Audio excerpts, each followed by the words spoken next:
Hai pasukan irigasi kali ini, Ana mau melihatkan hidrologi dan hidrometri pada perencanaan bendung. Yang pertama, hidrologi. Data ini bersifat statistik jangka panjang, biasanya dari stasiun hujan dan iklim, digunakan untuk analisis debit dan debit banjir rencana. Berikut tabel data hidrologi dan sumber datanya.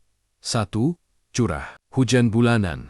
Datanya minimal 10 tahun. Sumber datanya dari stasiun hujan BMKG atau BWS, PU. Gunanya untuk analisis hujan rencana, debit banjir dan neraksa air. Kedua, hujan maksimum harian tahunan. Sumber datanya dari BMKG atau BWS untuk analisis frekuensi Gumbel. Log Pearson 3.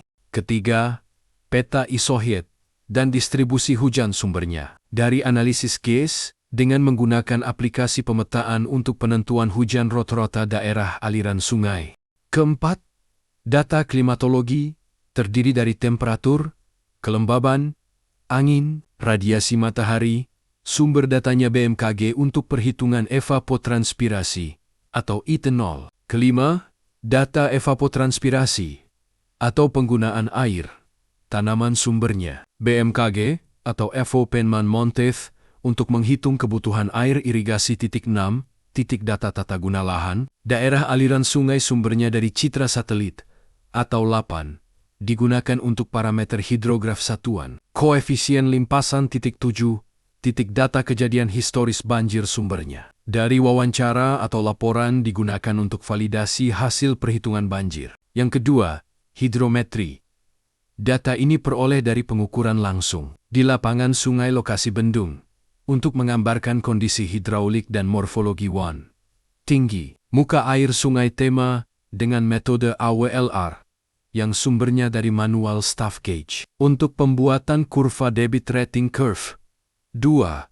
Debit sungai dengan metode pengukuran kecepatan aliran sungai sumbernya dari ADC untuk kalibrasi rating curve dan analisis debit andalan. Ketiga, sedimen dasar dengan metode net load sampler digunakan untuk mengetahui material kasar yang mengendap di sungai. Keempat, sedimen suspensi pengambilan data dengan cara sampling AS untuk mengetahui konsentrasi sedimen halus. 5.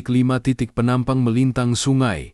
Pengambilan data dengan alat total station dan echo sounder digunakan HHTJ di Saimercu, kolam olak, dan analisis aliran sungai. Keenam, kecepatan arus pengambilan data dengan alat current meter untuk mengetahui profil distribusi kecepatan. 7. Morfologi dasar sungai diambil melalui pengamatan dan survei batimetri untuk melihat perubahan bentuk dasar akibat sedimentasi atau erosi. 8. Pasang surut. Jika dekat muara, datanya diambil melalui pengamatan periodik, digunakan untuk menentukan pengaruh pasang pada muka air hilir. Perbedaannya adalah: pertama, hidrologi, fokus pada hujan dan iklim daerah aliran subgauge untuk menghitung debit dan debit banjir rencana. 2. Hidrometri, fokus pada pengukuran langsung di lapangan, yaitu tinggi muka air, debit, sedimen, dan penampang sungai untuk kalibrasi dan verifikasi hasil analisis hidrologi. Untuk yang mau modul perencanaan bendung, klik link di bio.